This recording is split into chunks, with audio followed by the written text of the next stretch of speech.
پیپ اور خون کا دریا کیوں ہے؟ تو بہت سوچنے کے بعد مجھے یہ سمجھ میں آیا کہ سود خور لوگ قوم کا خون چوستے ہیں۔ رات کی شب ہم نے ایک منظر دیکھا، آقا فرماتے جنت کی سیر کی آقا نے اور جہنم کا مشاہدہ کیا۔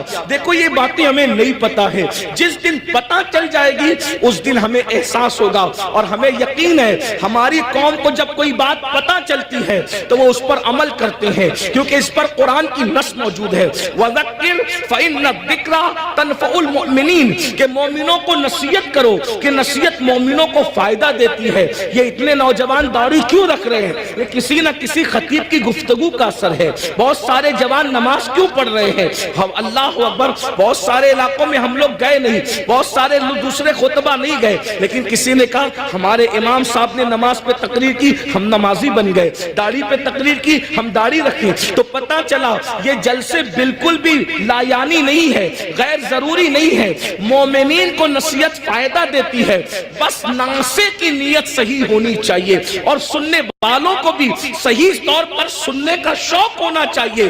اب آئیے ذرا تھوڑا سا دل کے کانوں سے سن لے۔ آپ نے گزشتہ مہینے کے اخیر میں معراج مصطفیٰ تو سنا ہوگا، لیکن معراج کا ایک حصہ ذرا ہم سے بھی سن لے۔ اللہ اکبر، آقا کریم صلی اللہ علیہ وآلہ وسلم ارشاد فرماتے ہیں کہ معراج کی شب ہم نے کیا دیکھا؟ اللہ اکبر، جب جہنم کا مشاہدہ کیا۔ مشاہدے اور سیر میں فرق ہے، جنت کی سیر کی ہے، جہنم کا مشاہدہ کیا ہے۔ اللہ اکبر، تو فرماتے ہیں خون کا دریا تھا، پیپ کا دریا تھا، اور اس میں ایک بندہ تیر رہا تھا۔ خون اور پیپ کے کھولتے ہوئے دریا کے اندر کوئی تیر رہا ہو، تھوڑا توجہ کیجئے گا میرے پیارے آقا علیہ الصلوۃ والتسلیم کے پیارے دیوانوں، ذرا غور کیجئے گا۔ اگر اپنے آپ سے محبت ہے اور اپنے نبی کی باتوں پر یقین ہے تو یہ باتیں میری نہیں ہے، نبی کی ہے، یہ باتیں مصطفیٰ جان رحمت صلی اللہ علیہ وآلہ وسلم کی ہے۔ ذرا غور کرو، ماں اور بہنوں کی بھی توجہ چاہتا ہوں، یاد رکھنا کسی کی بھی بات میں شک کرو گے تو کوئی نقصان نہیں ہوگا، لیکن اپنے نبی کی بات میں شک کرو گے تو ایمان بھی ہاتھ سے جا سکتا ہے۔ یہ تمہارے اور میرے نبی نے فرمایا، شب معراج جہنم کا مشاہدہ ہو رہا ہے، خون کا دریا ہے، پیپ کا دریا ہے، اور وہ کھولتا کھولتا خون ہے، کھولتا کھولتا پیپ ہے، اس میں ایک بندہ ڈبکیاں لے رہا ہے، ایک بندہ تیر رہا ہے۔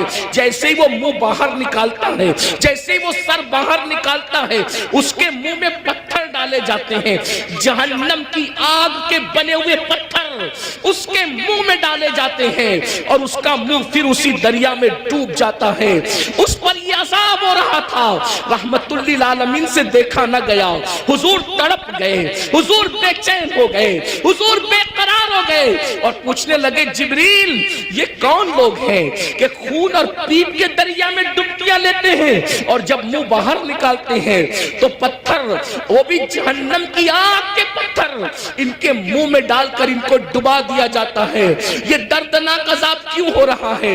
تو جبریل امین نے عرض کیا، یا رسول اللہ، یہ آپ کی امت کے وہ لوگ ہیں جو دنیا میں سود کھایا کرتے تھے، یہ سود کا کاروبار کیا کرتے تھے، یہ سود کا دھندا کیا کرتے تھے۔ میں آپ سے پوچھنا چاہتا ہوں، دنیا ہی سب کچھ ہے، بولو اگر کسی سچے مسلمان کو یہ پتا چلے کہ سود کھانے کا انجام کیا ہے، وہ پیپ کا دریا، وہ خون کا دریا۔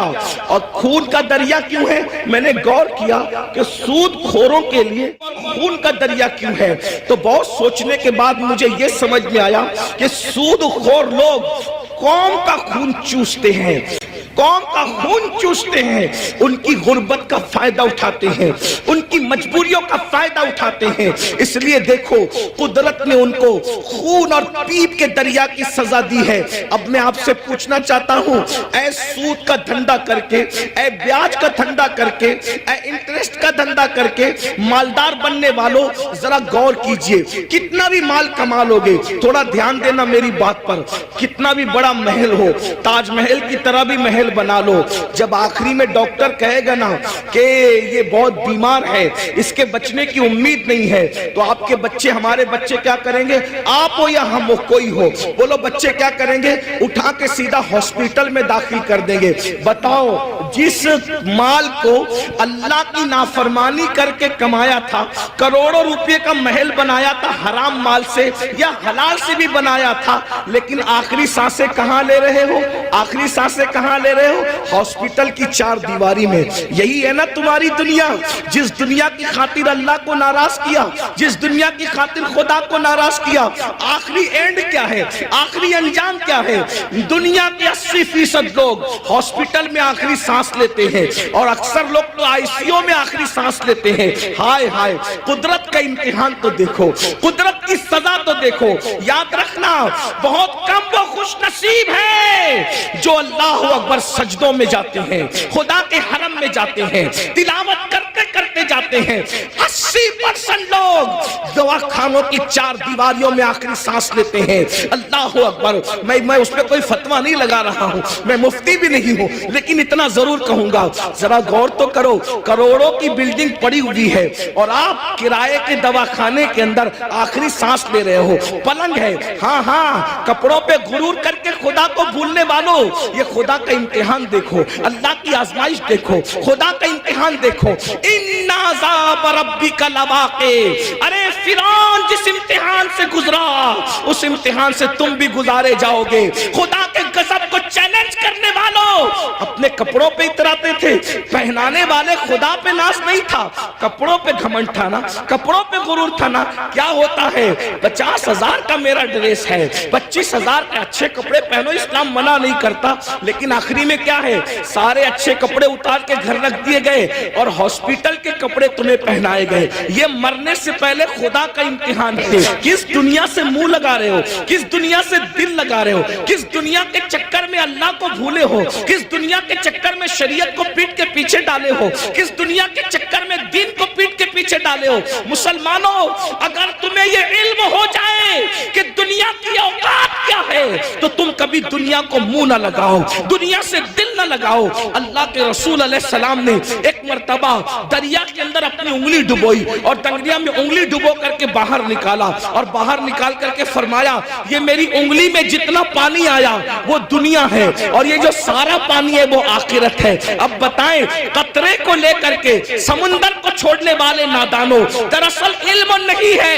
اگر ہمیں علم ہوتا تو پتا چلتا، وَالْآخِرَةُ خَيْرٌ وَأَبْقَىٰ، آخرت بہتر بھی ہے، آخرت باقی رہنے والی بھی ہے، دنیا باقی رہنے والی ہے ہی نہیں۔ اور دنیا تو کہتے اسے ہیں جو ادنا کی بھی تصغیر ہے، جو ادنا سے بھی گری ہوئی کو دنیا کہتے ہیں۔ ادنا کا مطلب سمجھتے ہیں نا؟ ادنا کا مطلب چھوٹا، اور دنیا، دنیا اور اس سے بھی گری ہوئی، جس کا نام ہی دنیا ہو، حقیر۔ لیکن یہ پتا، ہم سمجھتے دنیا کوئی بڑی چیز ہے، ارے نادان، دنیا کہتے ہی حقیر کو ہے، ایسی حقیر کہ اس سے زیادہ کوئی حقیر نہ ہو، جیسے بہتر، بہتر، بہترین، فضل، افضل، درجات بڑھتے ہیں نا۔ جب تفضیل کے ساتھ بات ہوتی ہے تو پھر درجات بڑھتے ہیں، ایسے ہی جب تصغیر کے ساتھ بات ہوتی ہے تو پھر درجات گھٹتے ہیں نا۔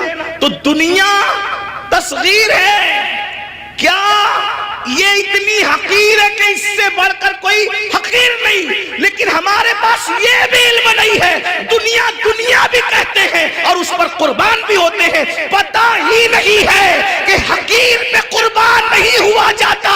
ارے جب فقیر پہ قربان نہیں ہوتے تو حقیر پہ کیسے قربان ہوتے ہیں؟ اگر قربان ہونا ہے تو اس پر قربان ہو جاؤ جس نے دنیا بھی پیدا کیا، آخرت بھی پیدا کیا۔ یزید دنیا پہ قربان ہوا، ختم کر دیا گیا، حسین دین پہ قربان ہوئے، آج حسین پاک کا ذکر بھی باقی ہے، ان کی نسل بھی باقی ہے۔ نعرہ تکبیر۔